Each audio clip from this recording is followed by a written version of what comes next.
పాత్రికేయ మిత్రులకు మీడియా సోదరులకు అందరికీ కూడా సామాజిక ఉద్యమ వందనాలు. ఈరోజు వచ్చే ఏప్రిల్ మాసం మహనీయుల జయంతి ఉత్సవాలు ప్రతి సంవత్సరం కూడా జరుపుకుంటున్న విషయం మనందరికీ కూడా తెలుసు. ఏప్రిల్ 5న బాబు జగజీవన్ రామ్ గారి జయంతి, అదేవిధంగా ఏప్రిల్ 14న డాక్టర్ బాబాసాహెబ్ అంబేద్కర్ గారి జయంతి ఉత్సవాలను అధికారికంగా రాష్ట్ర ప్రభుత్వం ప్రతి సంవత్సరం నిర్వహిస్తున్నటువంటి సంగతి మనకు అందరికీ కూడా తెలిసింది. కానీ ఉత్సవాలు నిర్వహిస్తున్నటువంటి సందర్భం నుంచి ఈనాటి వరకు కూడా గత ఉమ్మడి రాష్ట్రంలో కానీ తెలంగాణ రాష్ట్రం ఏర్పడిన తర్వాత కానీ ఆ ఉత్సవాలు నిర్వహించేటువంటి కమిటీ అధ్యక్ష పదవిని ఇప్పటి వరకు కూడా మాలమాదిగ కులాలు తప్ప మిగిలిన 57 కులాల నుంచి ఎవరికి ఇచ్చినటువంటి పరిస్థితి లేదు. ఈరోజు మరి దళితులు అంటే 1-2 కులాలు కాదు, 59 కులాలు అన్న విషయాన్ని ఇలా ప్రభుత్వాలు కానీ సామాజిక ఉద్యమకారులు కానీ మాలమాదిగ సంఘాలు అందరూ కూడా గుర్తించాలని చెప్పేసి మేము డిమాండ్ చేస్తున్నాం. ఏదైతే ఇప్పుడు వచ్చే నెలలో నిర్వహించేటువంటి డాక్టర్ బాబాసాహెబ్ అంబేద్కర్ జగజీవన్ రామ్ జయంతి ఉత్సవాల కమిటీ చైర్మన్ ఈసారి తప్పకుండా ఖచ్చితంగా 57 MBSC కులాల నుంచి ఇవ్వాలని చెప్పేసి మా MBSC 57 కులాల హక్కుల పోరాట సమితి పక్షాన ప్రధానంగా డిమాండ్ చేస్తున్నాం. ప్రతిసారి కూడా ఎప్పుడు కూడా నిర్వహించిన వాళ్ళే నిర్వహించిన సంఘమే నిర్వహించుడు, 2 కులాల నుంచే నిర్వహిస్తే మిగతా వాళ్ళందరూ కూడా దళితులు గారా, మరి మిగతా వాళ్ళకి అవకాశాలు ఎప్పుడు ఇస్తారని చెప్పేసి మేము డిమాండ్ చేస్తాం. ఇలా రాష్ట్ర ప్రభుత్వము SC వర్గీకరణ చేసి వీళ్ళందరికీ సామాజిక న్యాయం చేస్తామని చెప్పేసి సామాజిక న్యాయ దినోత్సవాన్ని కూడా ఫిబ్రవరి 4న ప్రకటించింది. మరి అందరికీ అవకాశాలు దక్కినప్పుడే సామాజిక న్యాయం కదా.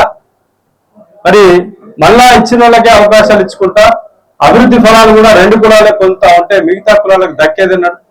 కనీసం ఒకరోజు ఉత్సవాలు నిర్వహించేటువంటి ఆ గౌరవంగా నిర్వహించేటువంటి ఆ కమిటీ చైర్మన్ పదవి, ఒకరోజు నిర్వహించేటువంటి కమిటీ చైర్మన్ పదవి కూడా SC ఉప కులాలకు ఈ మోస్ట్ బ్యాక్వర్డ్ షెడ్యూల్డ్ కులాలకు ఇవ్వకపోతే ఇంకా మీరు చేసేటువంటి వర్గీకరణకు అర్థం ఏందనేటువంటిది ఈరోజు ప్రభుత్వాన్ని ప్రశ్నిస్తా ఉన్నాం.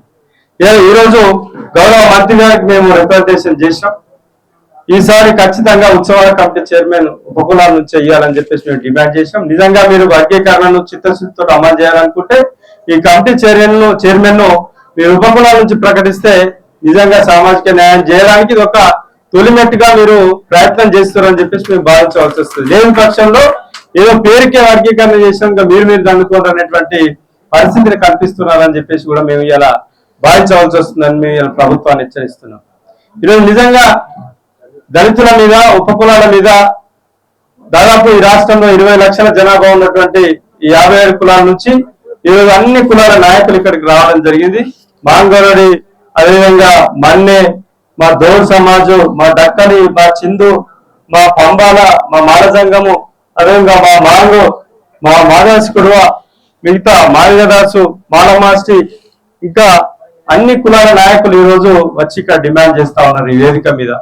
అయ్యా, మీరు ఎన్నికల మేనిఫెస్టోలో ఇచ్చినటువంటి అభయస్థ మేనిఫెస్టోలో ఇలా అనేక డిమాండ్లు మీరు ఇలా హామీలు ఇచ్చిండ్రు.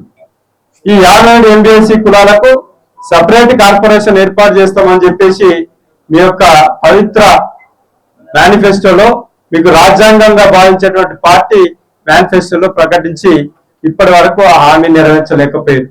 రాష్ట్రంలో ఈరోజు మరి డిప్యూటీ సీఎం, స్పీకరు, మరి 2 మంత్రులు, 3 మంత్రులు వీళ్ళందరూ ఉండి కూడా దళితుల పక్షాన మరి మా సమస్యలను ముఖ్యమంత్రి గారు తీసుకుపోయేది ఎవరు అని చెప్పేసి మేము ప్రశ్నిస్తా ఉన్నాం. 2 బడ్జెట్లు గడిచిపోయినాయి, 3 సంవత్సరాల దగ్గరకు వస్తుంది ప్రభుత్వం ఏర్పడి. మొన్నటి బడ్జెట్ లో కూడా ఇప్పుడు నడుస్తున్నటువంటి అసెంబ్లీ సమావేశాల్లో బడ్జెట్ లో ఈ ఉపకులాల కార్పొరేషన్ ఏర్పాటు చేస్తారని చెప్పేసి మేము భావించడం, ఎంతో ఆశతో ఎదురు చూసినాం. మంత్రులను కూడా కలిసి చెప్పినాం, కానీ వాళ్ళ నుంచి ఎటువంటి స్పందన లేదు. అదేవిధంగా ఈ 57 MBSC కులాలు కులధృవీకరణ పత్రాలు పొందాలంటే మరి ఆర్డీఓ చుట్టూ, కలెక్టర్ల చుట్టూ తిరగవలసిన పరిస్థితి.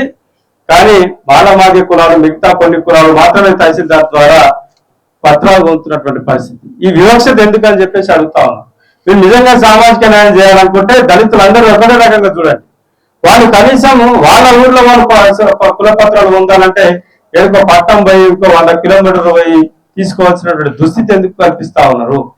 ఈ యొక్క చిన్న జీవో ఇచ్చి 5 నిమిషాల్లో పరిష్కారం చేయవలసినటువంటి ఏ రకమైన ఆర్థిక భారం లేనటువంటి సమస్యను కూడా మీరు పట్టించుకోకపోతే ప్రభుత్వాలు ఎవరి కోసం పనిచేస్తున్నాయి?